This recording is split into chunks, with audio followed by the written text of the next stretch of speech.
Bienvenidos a otra emisión del Economista TV. Hoy voy a conversar con el economista Ricardo Delgado, director de la consultora analítica, o de Analítica Consultora, mejor Así dicho. es. Ricardo, ¿estás entre los economistas sorprendidos por los resultados del primer año de gobierno de Milei? Bueno, me parece que pensando en términos de lo que se aplicó en los primeros tiempos, una gran devaluación, una muy férrea decisión de ir rápidamente al superávit fiscal, sin importar efectos sobre actividad, sin importar efectos sobre tipo de cambio real en la dinámica, yo te diría que no. Ahora, sí, la sorpresa es que en una economía tan volátil, tan compleja como la Argentina de las últimas décadas, se haya logrado sostener en particular el superávit fiscal, que a mi juicio es lo que hoy está explicando la estabilidad financiera y cambiaria que estamos viviendo. ¿Vos crees que el equilibrio fiscal es el que explica ese resultado? Sí. ¿O qué lugar le atribuís, por ejemplo, a haber controlado el tipo de cambio, a la caída del consumo que también se observó? Bueno, claramente la decisión de devaluar y tener un tipo de cambio cuasi fijo, porque devaluar al 2 y ahora se anuncia al 1, en este contexto y sobre todo en el contexto del primer semestre con alta inflación, era sostener el tipo de cambio. Era una herramienta clásica de cualquier intento de estabilización, digamos, desde el plan austral hasta hoy, sostener el tipo de cambio y anclarlo es justamente el ancla que digamos, permite darle estabilidad al nivel de precios, cosa que se ha logrado. Creo que el ingrediente diferenciador, si querés, de otros intentos de estabilización ha sido justamente el fiscal. Y ahí uno puede discutir la sostenibilidad. Durante todo el año los economistas dijimos, bueno, buena parte dijimos, me incluyo, esto no se va a poder sostener en el tiempo, cosa que evidentemente está pasando. Y la pregunta es cómo va a seguir hacia adelante, porque estamos llegando a niveles de inflación bajos en términos comparativos, pero relativamente altos para una economía razonable, ordenada, estabilizada en términos internacionales. Entonces, me parece que ahora es necesario, ahora viene la parte más difícil, que es empezar a mostrar resultados desde la economía real, desde la actividad económica en particular. Algo de eso vimos esta semana, en particular en los datos de las cuentas nacionales del tercer trimestre. Ahí hay un dato muy interesante que no sé si ha sido bien mensurado, pero cuando vos mirás la recuperación del consumo del tercer trimestre de este año, recuperó aproximadamente la mitad de la caída desde el segundo trimestre del 2023 a esta parte, del consumo. El consumo viene cayendo desde el segundo trimestre del año pasado. O sea, ya casi 2 años completos de caída del consumo y la mitad se recuperó en este trimestre. Entonces, la verdad que uno dice, bueno, después de semejante shock devaluatorio, después de semejante caída de ingresos, ¿qué es lo que explicaría esto? Y yo creo que ahí hay que, de vuelta, introducir la dinámica muy interesante que están teniendo los préstamos en la economía argentina. El aumento del crédito en términos reales es realmente muy significativo. En el acumulado del año el crédito total está creciendo alrededor de 20 puntos, con aumentos de, por ejemplo, los créditos personales del orden del 70%. Se empiezan a recuperar una caída interanual del crédito hipotecario, pero en los 2 últimos meses crecen a 2 dígitos. Entonces, ahí hay un fenómeno que me parece que va a haber que seguir en términos de dinámica para entender el consumo, que no tiene que ver tanto con los ingresos o con los salarios y las jubilaciones, sino con el crédito. Además, es una variable, los créditos poco observada, poco analizada en los últimos años en la economía argentina, cuando se hacían todos los números, esto no aparecía en el tablero. Exactamente, y eso me parece, por supuesto, ahí hay también cuestiones que hay como... Esta es una economía bimonetaria, una economía que la mitad de la economía está en negro y entonces una parte del consumo también puede explicarse por desacumulación de ahorros, básicamente venta de dólares para sostener niveles de consumo, que eso obviamente no se puede medir. Ese es un fenómeno que ya lo veíamos viendo en los últimos años, pero que en particular este año, con la recuperación del crédito, llama un poco más la atención. ¿Y esto crees vos que puede permitir una expansión de la economía en el 2025, el orden del 5%, como plantea el gobierno? Algunos dicen que es una cifra un poquito exagerada. nosotros todavía tenemos un número algo menor, del orden del 4% de crecimiento. Se va a poder recuperar algo más de lo que cayó este año. El PBI este año va a caer alrededor del 3.4%. Ya veníamos de una caída de más de 2.1 el año pasado, con lo cual, en términos groseros, 5,5 puntos en los 2 últimos años, vamos a regular 4. O sea, todavía no llegamos a los niveles previos de la primera recesión. Sí. Claro, ese va a ser el tema. Y en cuanto a la cuestión que vos hacías referencia de la inflación recién, ¿no? Es decir, bueno, la comparación, obviamente, con el año pasado que tuvimos 211% de inflación, este año vamos a estar en valor un poquito más de la mitad de eso, y el año que viene va a ser mucho menos. No sé qué número están estimando ustedes. Estamos en torno al 32-33%. Ahora bien, 32-33% en términos argentinos, como vos lo dijiste recién, es un gran logro. Sí, en términos internacionales, regionales, es un número muy malo. Es decir, en Brasil hay una preocupación por la inflación que ha llevado al Banco Central a ajustar la política monetaria, y la proyección es que llegue al 5% este año. Sí, sí. Entonces estamos, va a ser un buen número para la Argentina, pero ¿cómo hacemos para dar este salto desde una corrección importante para nuestra economía, pero muy distante todavía de parámetros internacionales? Yo creo que el gobierno va a redoblar su apuesta, lo está diciendo explícitamente. Milei dice que en un año electoral va a profundizar el ajuste fiscal y va a bajar el nivel de crawling peg. O sea, el ajuste del tipo de cambio va a pasar del 2 al 1 en algún momento probablemente del verano. Y eso obviamente va a tender a reducir todavía más la tasa de inflación. Pero claro, ahora ya se hace más difícil. Cuando uno mira las experiencias de desinflación, que son viejas, por desgracia, o por suerte para el mundo y por desgracia para nosotros, porque no nos podemos comparar con algo realmente o relativamente reciente, en Latinoamérica, a Chile le tardó más de 10 años bajar la tasa de inflación y llevarla a los niveles que los tiene. Brasil le costó mucho tiempo también. El Plan Real este año cumplió 30 años. 30 años el Plan Real.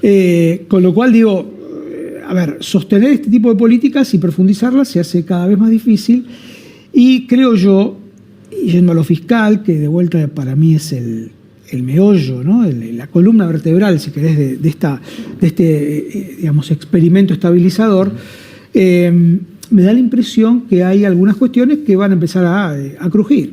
Por ejemplo, el tema de la infraestructura.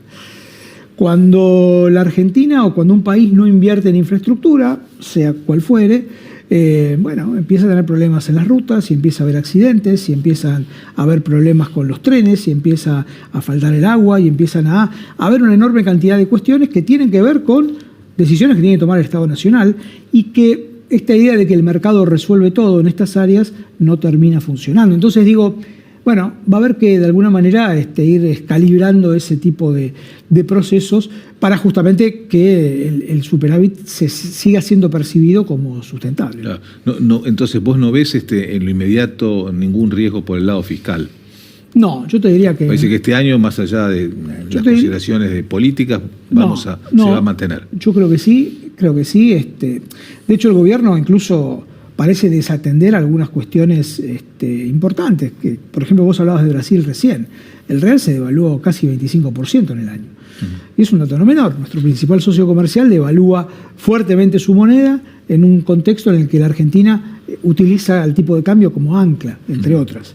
Entonces, ahí me parece que hay algunas contradicciones, pero que te diría, en el corto no debería ser complicado, sobre todo además teniendo en cuenta una perspectiva que a modo de hipótesis, yo creo que la Argentina va a ir a un nuevo acuerdo con el fondo, una vez que asuma Trump el 20 de enero como principal accionista del organismo. Yo creo que el fondo va a tener un nuevo programa con la Argentina.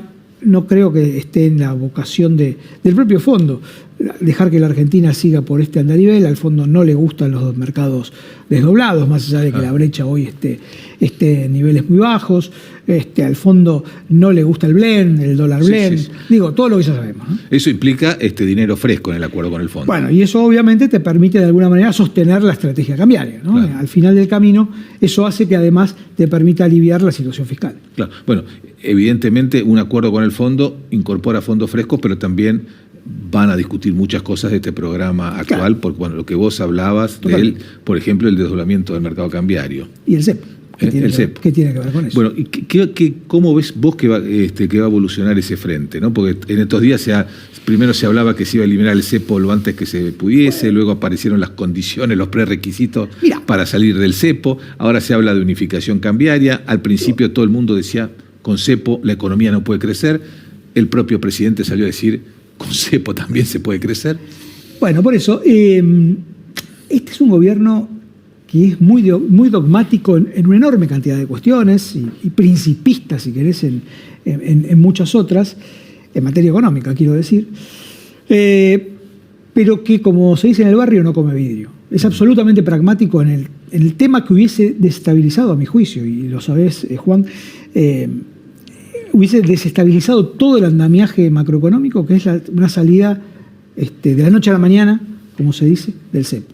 Una salida a la Macri no hubiese sido posible, a mi juicio, dada la escasez de divisas y dado los 85.000 millones de dólares que en pesos están acorralados dentro del sistema o encepados dentro del sistema, para no usar algunas palabras de la historia no tan reciente. Entonces, dicho esto, me parece que el gobierno va a plantear un esquema gradual de salida del cepo, que probablemente lo venda de una manera mucho más agresiva, pero cuando te dice podés comprar por algún courier o podés comprarle a alguna marca internacional hasta $3.000, este tipo de señales a las familias implican que probablemente no podamos, como ahorristas privados, comprar todos los dólares que querramos, y no te digo $200 como hoy, pero quizá algo más, no mucho más que eso. Recordemos que el cepo de Cristina tenía un tope de $2.000 mensuales. El punto es simple, y Milei lo dijo también muchas veces, no hay dólares. Si a mí me dan 10, 15 mil millones de dólares, dijo, la historia es otra. Y yo creo que es probable, hay que ver de qué manera, cuál es la secuencia, que esos dólares empiecen a aparecer en la economía argentina y eso permita empezar a liberar. Probablemente, por ejemplo... Con esto cierro. Probablemente, por ejemplo, la liberación del flujo de pago de dividendos y utilidades a las compañías multinacionales, que es un viejo reclamo. Después, con el stock se puede discutir de otra manera, pero me parece que, señales creo que va a haber en ese sentido. Bueno, vos ves entonces que pueden llegar dólares por el lado del Fondo Monetario, pero por supuesto eso va a implicar discutir algunos aspectos de la estrategia económica. Por supuesto. ¿Qué importancia le atribuís a los dólares que pueden llegar por otras vías, desde el punto de vista que vamos a tener, después de mucho tiempo, un superávit energético muy consistente? Sí. ¿O crees que también van a subir mucho las importaciones como consecuencia de una economía que se reactiva?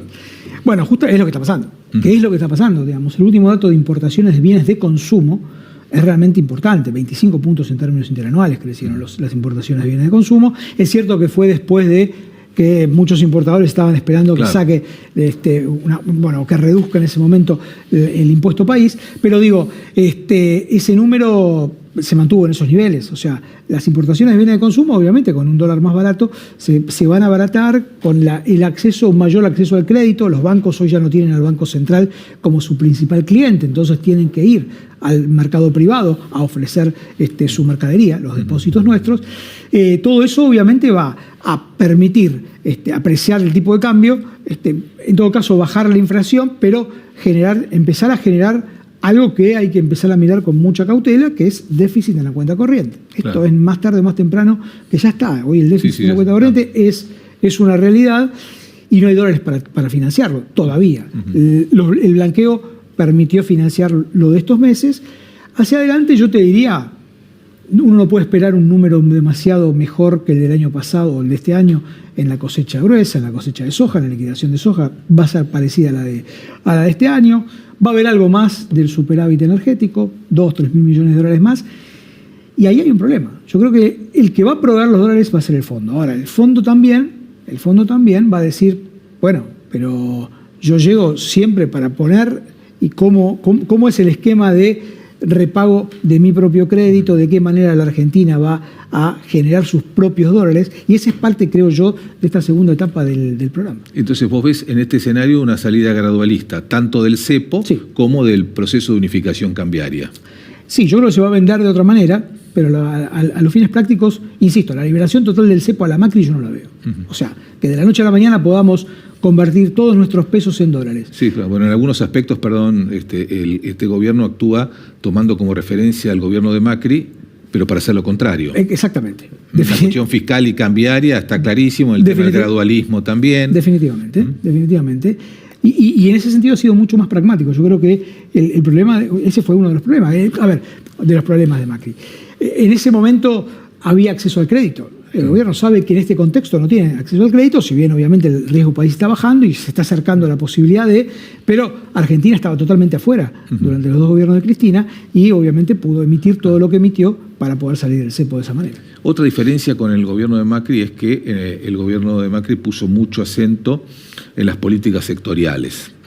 Planificó varias políticas sectoriales, hizo aquellas famosas mesas que incluía distintos sectores. Este gobierno parece más inclinado a definir un modelo macro, a hacer creíble esa definición de modelo macro y que después los actores privados se vayan acomodando ese esquema.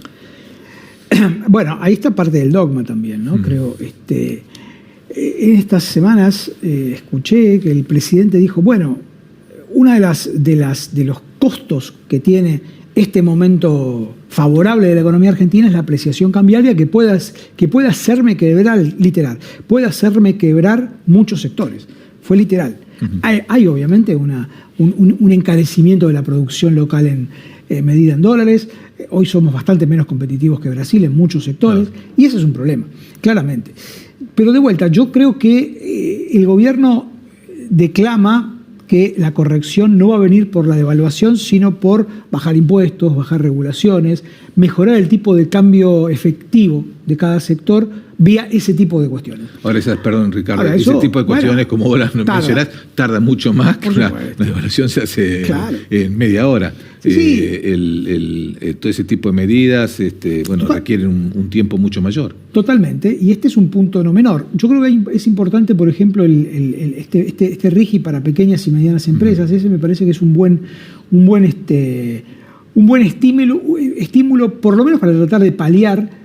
Desde la micro o desde lo sectorial nunca podés paliar la macro. O sea, la historia enseña que la macro es la que regula y manda, y después vos podés de alguna manera encontrar algún tipo de resquicio sectorial. Pero desde el punto de vista, por lo menos desde la señal, creo que el gobierno va a ir por ese lado, más que por, como decías vos, acuerdos sectoriales o planteos sectoriales específicos. ¿Cómo ves la evolución del empleo? Bueno, a ver, uno de los grandes temores que hubo al principio de la gestión era que iba a haber una explosión del desempleo. Y la verdad que eso no sucedió. La verdad que el desempleo aumentó casi 2 puntos. Vamos a ver el último dato, pero probablemente terminemos este año en torno al 9% de desempleo. Arrancaste con algo de 6, parecido a 6. Nota al pie, creo que esa es con empleo de mala calidad, que no alcanzaba, con trabajadores pobres, pero la gente estaba ocupada. Esa fue la mejor herencia que dejó el gobierno anterior, el de Alberto Fernández, fue un desempleo bajo. La gente tiene preocupación por su ingreso, no por no tener trabajo. A diferencia de lo que pasó al final de la convertibilidad, los años de Menem y los años de la Alianza, que la gente estaba preocupada porque el desempleo era 15-20%. Entonces, hoy esto no parece ser el caso. Todavía uno no ve, obviamente hay cuestiones sectoriales y puntuales donde hay efectos, la construcción es uno, pero no ve un desempleo abierto masivo, con el aditamento además de que la base social, los sectores más vulnerables, están cubiertos por un fuerte aumento de la asignación universal por hijo. Y eso también es parte de si se quiere, el pragmatismo en términos de política que el gobierno viene siguiendo. ¿Cómo estás viendo y qué impacto crees que pueden tener, lo que son las estrellas de la economía en este momento, que son las variables financieras, ¿no? Básicamente tenemos un riesgo país por debajo de los 670 puntos, un buen desempeño de la bolsa. ¿Qué consecuencias crees que puede tener sobre la economía en su conjunto, más allá del impacto financiero? Bueno, a ver, siempre yo creo que digamos, lo que decíamos antes, el consumo reacciona bien cuando la economía se estabiliza. Siempre desaparece lo que sería el ahorro por precaución. Vos, si tenés un saldo y ves que las cosas digamos, se te van a ir de las manos, los precios, tu nivel de vida en términos generales, bueno, vas a tratar de dolarizarte, por decir un caso. Esto es lo que no está pasando, y yo creo que es una buena señal, definitivamente. Vos tenés que estabilizar desde lo financiero para poder estabilizar la macro como primera. Ahora, si eso es la política económica termina ahí, y me parece que va a haber problemas, porque como decíamos antes, insisto, el presidente lo dice todo el tiempo, si esto te deja un tipo de cambio muy apreciado, que está hoy, ya te diría, 35% por arriba, no mucho más que los niveles que teníamos en la convertibilidad, para ponerlo en términos bastante gráficos de cuáles eran las puntas. Bueno, ahí va a haber un error, ahí se va a cometer un error, por eso yo creo que de vuelta ahora necesita el gobierno. Yo todavía no veo que haya vocación para eso. Necesita el gobierno encarar una etapa nueva, digamos, que no sea profundizar solamente en lo que ya está, sino encarar este tipo de políticas más sectoriales que intenten paliar y mejorar, si querés, la competitividad, no precio, como lo llamamos los economistas, vía no una devaluación, sino mejoras puntuales. ¿Y crees que con este nivel de riesgo país y con esta tendencia se va a poder volver a los mercados voluntarios de crédito? Bueno, cuando Argentina fue a los mercados, el riesgo país estaba en torno a los 320 puntos básicos. O sea, todavía estamos el doble de esos niveles. Por supuesto, estábamos más cerca que cuando estábamos a 1.500, pero me parece que todavía falta. Y yo creo que el gobierno apuesta más al fondo que a otra fuente de financiamiento. ¿Cómo ves el impacto, bueno, que siempre lo tiene obviamente, de la política, la economía, año electoral, año que viene? Porque además, al no haberse eliminado las PASO, manteniéndose el cronograma original que había anunciado el gobierno, tenemos un ciclo electoral muy largo. Ahora nomás el 15 de mayo ya hay que oficializar alianzas. Nadie va a oficializar una alianza si previamente no tiene acordado la distribución de candidaturas dentro de esa alianza. Entonces estamos con un proceso electoral que está por empezar pronto y nos va a llevar hasta fin de octubre. Bueno, a ver, desde el punto de vista económico, siempre los años electorales, por supuesto más los años de elecciones presidenciales, menos los legislativos, pero generan alguna actitud de precaución en los inversores, ver de qué manera, por ejemplo, la principal oposición, el kirchnerismo, se termina, digamos, conformando, el hecho de si Cristina tiene chances, va a ser candidata o no va a ser candidata, qué pasa en esa interna hoy a cielo abierto. Digo, ese es un dato que me parece que se va a seguir con mucha atención.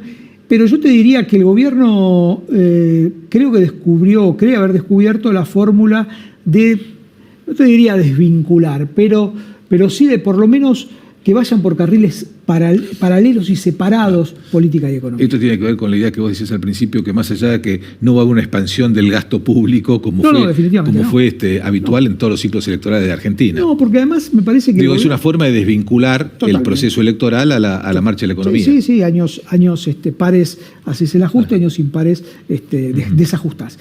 Me parece que el punto es... que el gobierno piensa en otra cosa. El gobierno, Milei tiene en su cabeza la creencia de que el ajuste y, digamos, la reducción del gasto público y de los impuestos es lo que hace que el mercado funcione y haga que la economía crezca.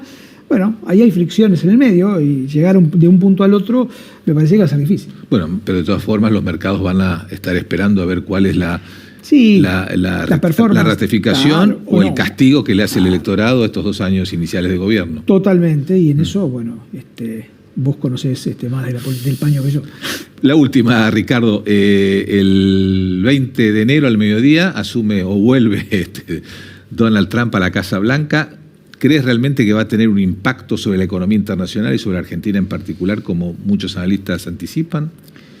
¿O también va a haber pragmatismo ahí? Yo creo que va a haber pragmatismo, puede haber alguna cuestión con los aranceles de China, Pero me parece que el aporte que le puede dar Trump a la Argentina es empujar un acuerdo con el fondo. El fondo, que ha escrito ya en su autocrítica del acuerdo con Macri algunas cuestiones, ha dicho, bueno, que las injerencias políticas y ese tipo de cosas, pero no nos olvidemos que, bueno, Estados Unidos es el principal accionista del fondo. Entonces, lo va a hacer valer.